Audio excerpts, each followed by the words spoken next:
Jerônimo Savonarola, o precursor da Grande Reforma, 1452–1498. O povo de toda a Itália afluía em número sempre crescente a Florença. A famosa Catedral do Duomo não mais comportava as enormes multidões. O pregador Jerônimo Savonarola, abrasado com o fogo do Espírito Santo e sentindo a iminência do julgamento de Deus, trovejava contra o vício, o crime e a corrupção desenfreada na própria igreja. Como resultado, o povo abandonou a leitura das publicações torpes e mundanas para ler os sermões do ardente pregador. Deixou os cânticos das ruas para cantar os hinos de Deus. Em Florença, as crianças fizeram procissões, coletando as máscaras carnavalescas, os livros obscenos e todos os objetos supérfluos que serviam à vaidade. Com isso, formaram em praça pública uma pirâmide de 20 metros de altura e atearam-lhe fogo. Enquanto o monte ardia, o povo cantava hinos e os sinos da cidade dobravam em sinal de vitória. Se o ambiente político fosse o mesmo que depois veio a ser na Alemanha, o intrépido e devoto Jerônimo Savonarola teria sido o instrumento usado para iniciar a Grande Reforma em vez de Martinho Lutero. Apesar de tudo, Savonarola tornou-se um dos ousados e fiéis arautos que conduziram o povo à fonte pura e às verdades apostólicas registradas nas Sagradas Escrituras. Jerônimo era o terceiro dos 7 filhos da família. Nasceu de pais cultos e mundanos, mas de grande influência.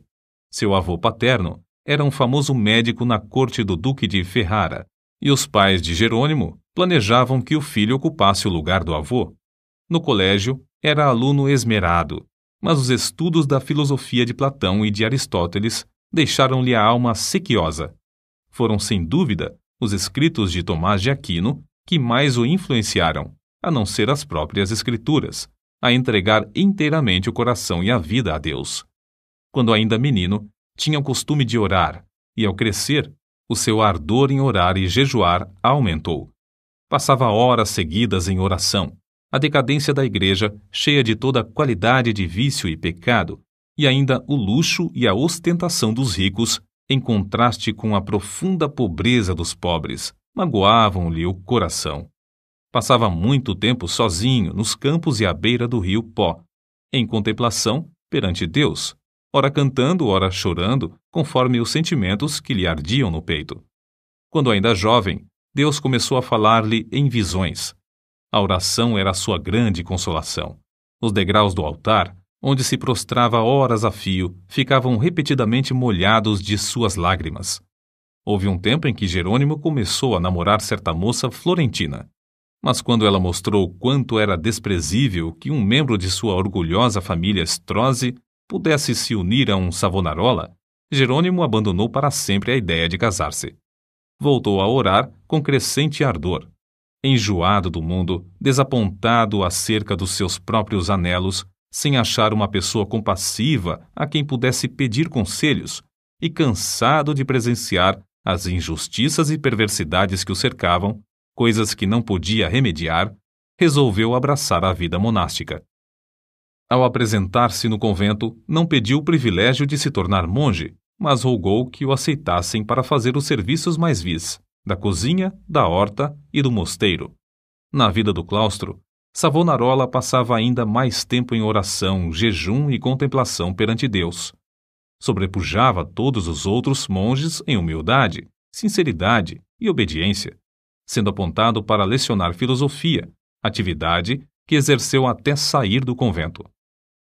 Depois de passar 7 anos no mosteiro de Bolonha, Jerônimo foi para o convento de São Marcos em Florença.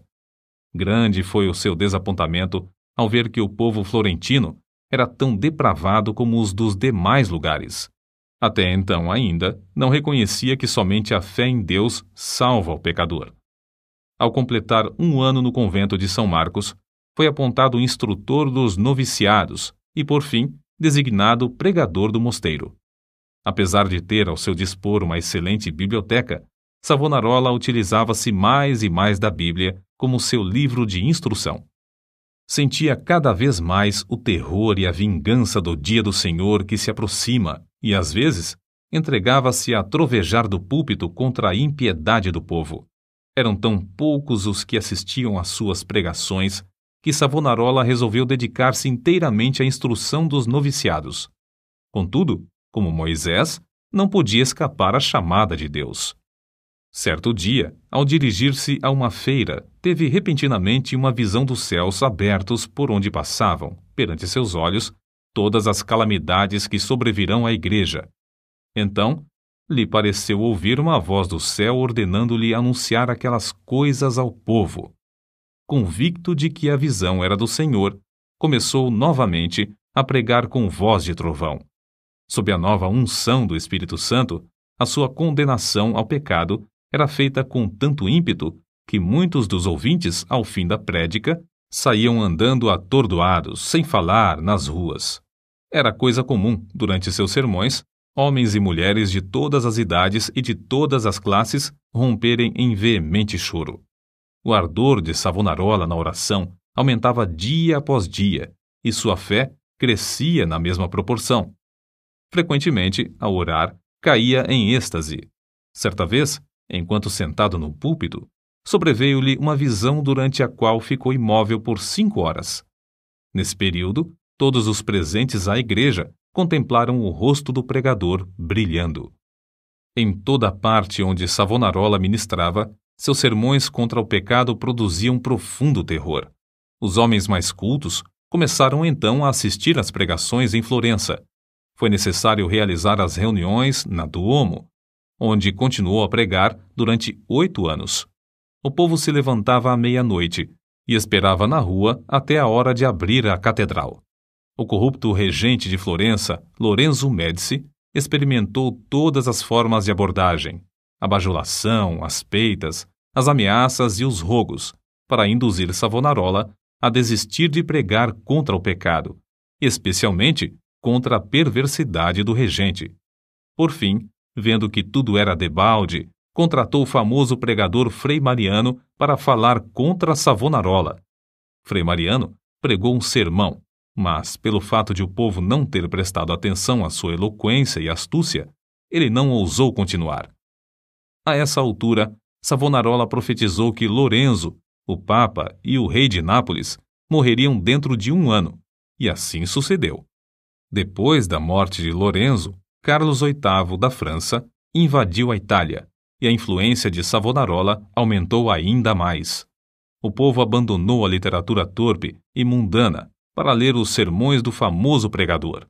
Os ricos socorriam os pobres em vez de oprimi-los. Foi nesse tempo que o povo fez a grande fogueira na Piazza da Florença e queimou grande quantidade de artigos usados para alimentar vícios e vaidade. Não cabia mais, na Grande Duomo, o seu imenso auditório. Contudo, o sucesso de Savonarola foi muito curto. O pregador foi ameaçado, excomungado e, por fim, no ano de 1498, por ordem do Papa, foi queimado em praça pública. Com as palavras "O Senhor sofreu tanto por mim", terminou a vida terrestre um dos maiores e mais dedicados mártires de todos os tempos. Apesar de continuar até a morte, sustentando muitos dos erros da Igreja Romana, ensinava que todos os que são realmente crentes estão na verdadeira Igreja. Alimentava continuamente a alma com a palavra de Deus. As margens das páginas da sua Bíblia estão cheias de notas escritas enquanto meditava nas Escrituras. Conhecia uma grande parte da Bíblia de cor e podia abrir o livro instantaneamente e achar qualquer texto. Passava noites inteiras em oração e recebia revelações, quando em êxtase ou por meio de visões. Seus livros sobre a humildade, a oração, o amor e outros temas continuam a exercer grande influência sobre os homens. Destruíram o corpo desse precursor da grande reforma, mas não puderam apagar as verdades que Deus, por seu intermédio, gravou no coração do povo.